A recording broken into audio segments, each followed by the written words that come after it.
Imagine standing in a defensive wall, your arms tucked tight to your chest, praying the ball doesn't come your way. The whistle blows, and then boom!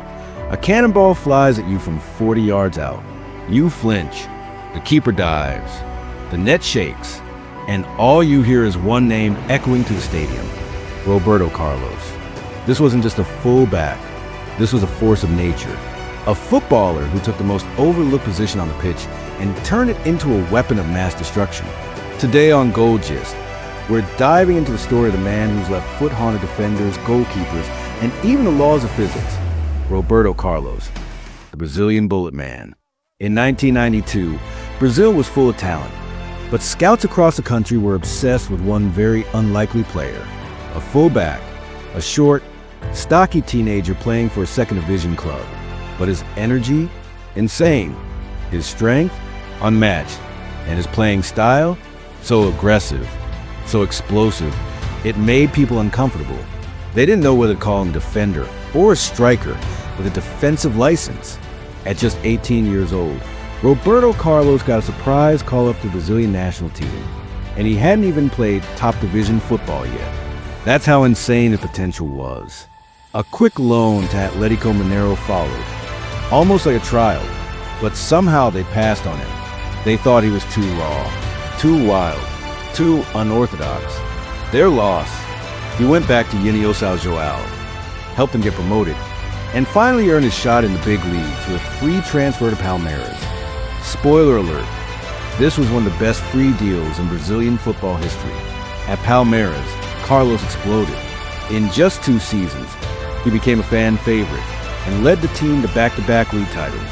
He wasn't just bombing up and down the left flank. He was scoring, assisting, defending, and delivering thunderous free kicks from midfield. He had turned the fullback position into an art form of chaos. It didn't take long for Europe to come calling. And so, in 1995, Inter Milan scooped him up for just 3.5 million euros. His first game, a screamer from 30 yards out. Typical Roberto Carlos. But despite the individual brilliance, Inter Milan was a mess. Poor management, tactical confusion, and most importantly, they had no idea how to use Carlos. He was asked to defend like a traditional fullback, which was like asking Picasso to paint by numbers. After just 1 season, Inter gave up on him. But someone else was watching closely. In 1996, Real Madrid made one of the smartest transfers in football history. They paid just 6 million euros to bring Roberto Carlos to the Santiago Bernabéu, and from the very first whistle, he became undroppable. In his debut season, he won La Liga and began cementing his name as one of the most electrifying players on the planet. But just when everyone thought they'd seen it all, Roberto Carlos dropped a moment of pure football and magic. It was 1997, a friendly match between Brazil and France. The ball was placed 40 yards from goal. Goalkeepers usually don't even worry about shots from that far out. But this wasn't a normal free kick. This was Roberto Carlos. He paced back to near the halfway line. He ran up with the energy of a sprinter about to break records. And then he struck the ball. At first, the shot looked like it was going 10 yards wide. Even the ball boy ducked. Then, swerved the ball boomerang back toward the goal and curved into the bottom corner. The French keeper? Frozen. The crowd? Speechless. The physics community? Still arguing over it. It wasn't just a goal. It was a mythical moment. Perhaps the greatest free kick ever scored. That one strike made Roberto Carlos a global legend. Brazil that year was unplayable. They bulldozed through the Copa America group stage, scoring 10 goals in 3 matches. Carlos played in the first 2, rested in the third, then returned the knockouts. Another 12 goals followed in just 3 games. Brazil were champions. But Roberto Carlos wasn't done. Later that year, he helped Brazil win Confederations Cup, destroying Australia 6-0 in the final. And then came the cherry on top. He was voted 5th in the Ballon d'Or rankings. Let that sink in. A left back, 5th in the world. That's like seeing a goalkeeper nominated for best striker. It just doesn't happen. While Real Madrid struggled in the league, Roberto Carlos was carrying in Europe. In 1998, they faced Juventus, arguably the best team in the world at the time, in the Champions League final. With a hard-fought 1-0 win, Madrid lifted the trophy. Carlos was now a Champions League winner. Later that summer, he had one more goal. In the World Cup, Brazil was in form. They swept through to the final. But when they faced France, a new villain emerged. Zinedine Zidane. 2 goals in 18 minutes, and Roberto Carlos' World Cup dream ended in heartbreak. But champions don't cry for long. In 1999, Brazil returned with vengeance. They obliterated everyone in Copa America.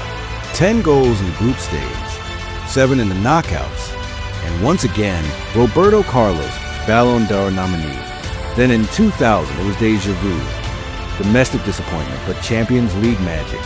Real Madrid stormed to another UCL title, his second, with a 3-0 win over Valencia.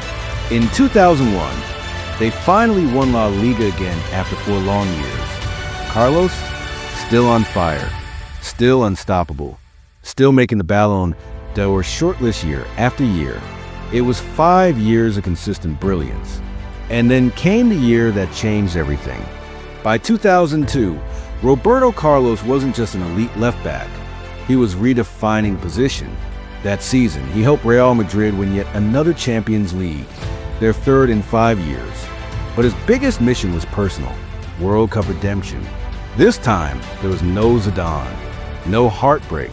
Brazil cruised through the group stage, beat England and Turkey, and reached the final to face Germany. It wasn't Roberto Carlos who scored, but his roommate and best friend Ronaldo Nazario did. Twice, Brazil lifted the World Cup. Carlos had now won every major international trophy possible. Copa America, Confederations Cup, and now the World Cup. And oh yeah, he was once again nominated for the Ballon d'Or, finishing second only to Ronaldo. Let me say that again. A defender came this close to winning the Ballon d'Or by the time the 2002 World Cup ended. Roberto Carlos was no longer just a footballer. He was a brand, a phenomenon, a living highlight reel. Think about it. He had now won La Liga, the UEFA Champions League, Copa America, Confederations Cup, and the World Cup, all while being one of the most feared defenders in world football. But what's even scarier, he wasn't done yet. Most fullbacks were content being either good defenders or decent attackers. Roberto Carlos said, why not both? He didn't just run up and down the flank. He owned it.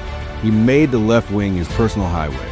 His overlap runs became a cheat code for Real Madrid, and defenders couldn't cope with the combination of his explosive pace, pinpoint crosses, and thunderous shooting power. And let's talk about those shots again.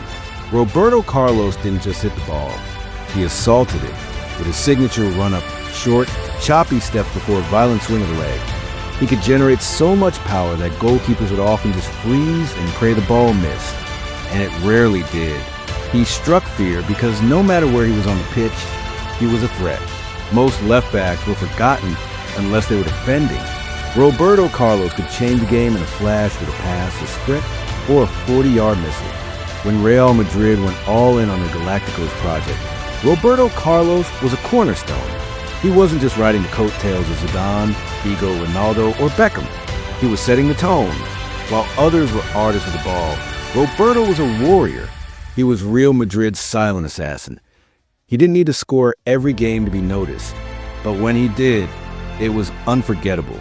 Like in 2003, when Madrid faced Marseille in the Champions League. A routine clearance landed at his feet about 35 yards from goal. What did he do? No hesitation. Boom. One touch. The ball screamed into the top corner, like it had a personal vendetta against the net. That's the thing with Roberto Carlos. Every game felt like a ticking time bomb. Defenders had to track his overlapping runs, his rocket left foot, and his quick passes. Midfielders had to worry about him ghosting into space. Even strikers had to help mark him because he was constantly pushing forward. How do you defend against that?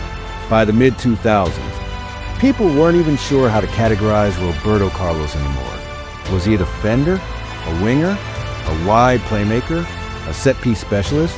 The answer was yes, he was all of those things and more in a time when football was still somewhat rigid. Roberto Carlos blurred the lines between positions. He was a tactical nightmare for coaches and an adrenaline rush for fans. And he changed what it meant to be a fullback. Suddenly, everyone wanted their left back to attack, to cross, to score screamers, to have flair. But here's the truth. No one ever came close to matching his chaos. By the time he left Real Madrid in 2007, he had played over 500 games for the club, scored 70-plus goals, and assisted countless others. Let that sink in. A left back with over 70 goals, many of them from outside the box, some of them from the halfway line, and all of them carrying the same message. I'm not here to take part. I'm here to dominate. And even after his departure from Madrid, his legend lived on. At Fenerbahce, he didn't slow down. He kept bombing forward, hitting free kicks and winning trophies. And when he returned to Brazil with Corinthians, it wasn't a coach, it was the mentor. He passed on that warrior DNA to the next generation. One of those players, Marcelo, who would go on to become a Real Madrid legend in his own right. But even Marcelo admitted, there's only one Roberto Carlos. So how exactly did Roberto Carlos strike fear into defenders? It wasn't just his talent. It was his unpredictability, his aggression, his ability to turn defense into attack in a split second, his swagger, his sheer physical presence. And more than anything, his mentality. He walked onto every pitch believing he was the best. And more often than not, he played like it. Whether it was facing Zidane's France, Ronaldo's Inter, or a wall defender standing 40 yards from goal, Roberto Carlos never backed down. And defenders knew. If you gave him an inch, he'd turn it into a goal. He was a storm before the goal. The silent panic in the back line. The free kick you prayed would go over. Roberto Carlos didn't just change the role of the fullback. He redefined it. He played like a winger, hit like a striker, and defended like a pit bull. He struck fear not just with his left foot, but with his very presence. So next time you watch a fullback take a free kick or go on a lung-bursting run, remember who did it first and who did it best. El Hombre Bala, the bullet man Roberto Carlos.